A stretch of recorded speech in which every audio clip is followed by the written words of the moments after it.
আসসালামু আলাইকুম everyone, welcome back to RG kitchen BD. আমার আজকে সহজ রেসিপিতে আপনাদের সাথে শেয়ার করতে যাচ্ছি কাংলা মাছের রেসিপি। কাংলা মাছকে বিশেষ করে আমি বলে থাকি চিতল মাছের বাচ্চা। আপনারা কে কি বলেন জানি না, আমি ডাইরেক্ট ছোটবেলা থেকে যখন দেখি চিতল মাছ এবং কাংলা মাছ ঠিক সেম, মানে দেখতে সেম, একটা ছোট একটা বড় এরকম আর কি, আমি সব সময় বলি ও আচ্ছা ওইটা চিতল মাছের বাচ্চা নানি।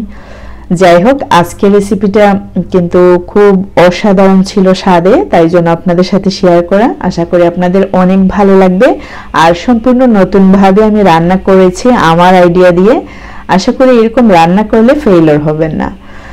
তো তাহলে চলুন রেসিপিটা শুরু করা যাক। আর শুরু করার আগে বলছি, প্লিজ ভালো লাগলে আমার চ্যানেলটি এমনকি আমার ফেসবুক পেজটি ফলো করে আমার সাথেই থাকবেন। তো দেখতে পাচ্ছেন সবগুলো কাটাকাটি শেষ করে নিলাম। শেষ মুহূর্তে ধনেপাতা কেটে নিলাম।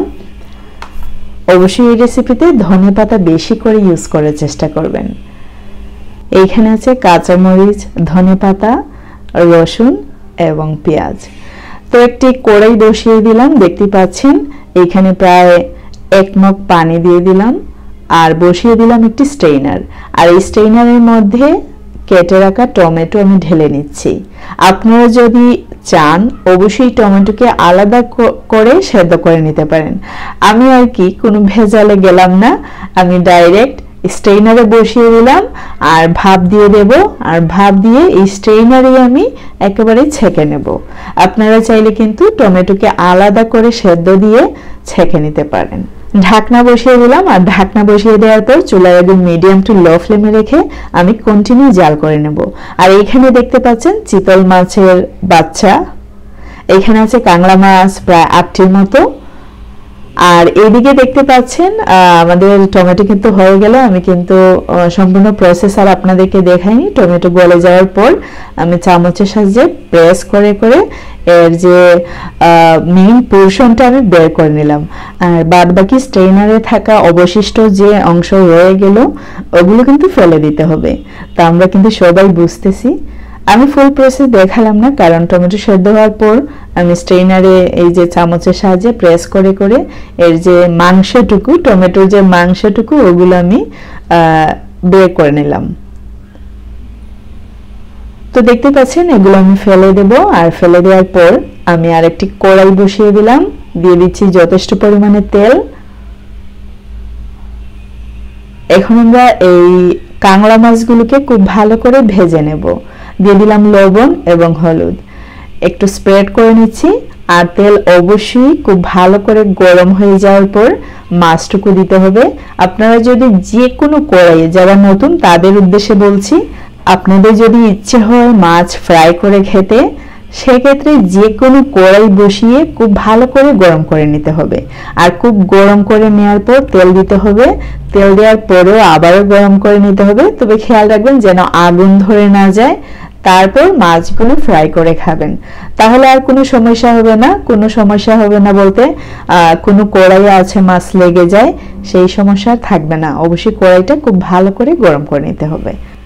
তো দেখতে পাচ্ছেন আমি আরেকটি কড়াই বসিয়ে তেল দিয়ে দিলাম। অবশ্যই তেল আপনাদের পছন্দ মতো। তারপরে রসুন দিয়ে দিলাম। আর রসুনকে প্রায় 1 মিনিটের মতো আমি ভেজে নিচ্ছি। আর একটু কড়া হয়ে যাওয়ার পর আমি পেঁয়াজ দিয়ে দিচ্ছি। আপনারা অবশ্যই আপনাদের পছন্দ মতো মশলাটুকু দিয়ে কষিয়ে নিতে পারেন।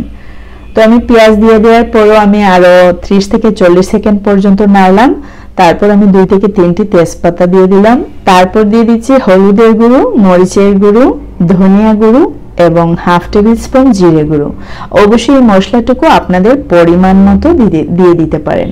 আমি এখানে 1/2 টেবিল স্পুন করে দিলাম। আপনারা অবশ্যই 1 টেবিল চামচ বা যে যতটুকু মশলা খান ততটুকু দিতে পারেন।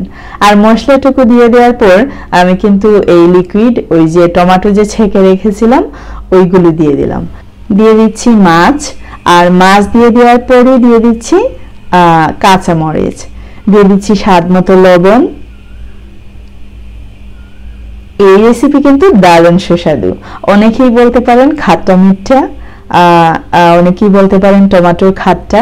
তবে এই রেসিপি আমার কাছে এত সুস্বাদু লেগেছিল, এমনকি আমার ফ্যামিলি সবার কাছে, আমার বাচ্চারাও কিন্তু খুব ভালোই খেয়েছে। মাছ খেতে পারেনি যেহেতু অনেক কাঁটা থাকে এই মাছে।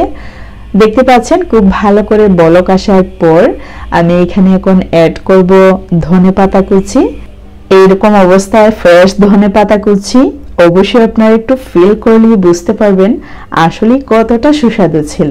আপনারা তৈরি করলেই বুঝতে পারবেন। হয়তো আমি এই কাংলা মাছ দিয়ে করছি, আপনারা অবশ্যই অন্য কোনো মাছ দিয়ে সেম ওয়েতে তৈরি করে নিতে পারেন। তবে কাংলা মাছের টেস্ট কিন্তু আসলেই অন্যরকম।